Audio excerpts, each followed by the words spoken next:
Well, let me begin by saying that I guess that's the one thing that breaks my heart is to see our young people in such a capricious way, wantonly killing one another over the most meager excuse,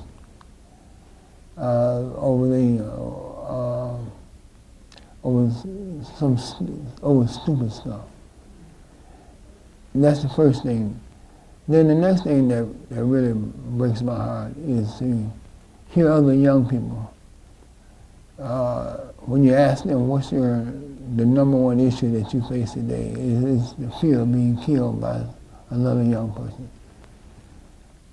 Those things are something that are not addressed, they're not spoken, those kind of issues are not spoken to. There are a lot of causes for it. All right, but I think that we have to move beyond the legislative arena in order to deal with it. Now, legislatively, you can provide resources. I mean, they're getting ready to ask us to vote in about a half an hour on the supplemental budget for the war. And out of that supplemental budget, they have stripped away some of the things that the CBC fought, including jobs, money for jobs for young people, additional money for Pell Grants. Legislative is one thing, but we have to understand, and I know that we do have some cold-blooded killers who have suffered really as a result of the drug infestation. This is all a product of the drug policies here in America.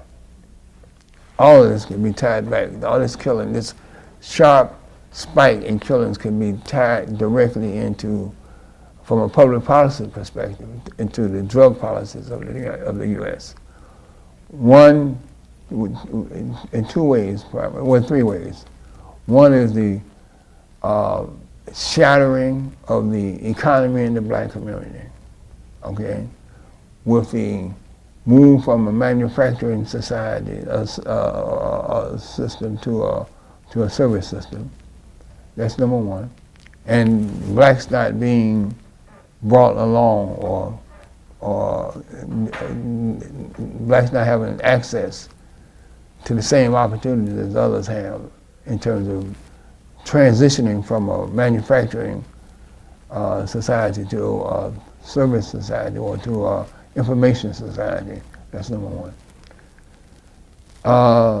The second reason that I think that this has happened is that, of course, the access to guns, all right, the imprisonment, and the predominance of the thug/prison culture that permeates the thoughts of too many in our communities, particularly those of the X generation, Generation X, I guess is what they call them, all right? And even that came, as I think back, that was introduced through the form of mass media. That's why you got to control the media.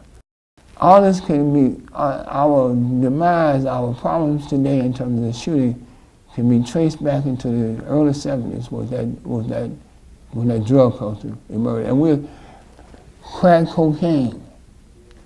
So all this also led to more of our young people being in prison. You got more drug dealers now, not drug dealers, you got more drug users.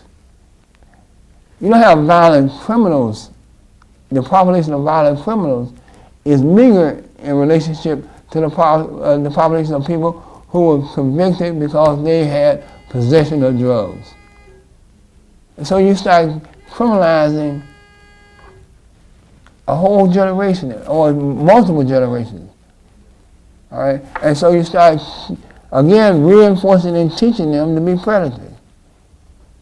And now they move from just being predators, all right, to being killers and having access to guns. So without anything that countervails that competes without few options. So our challenge is to try to present some options, you know, and try to get in there and move that mindset and try to change that mindset.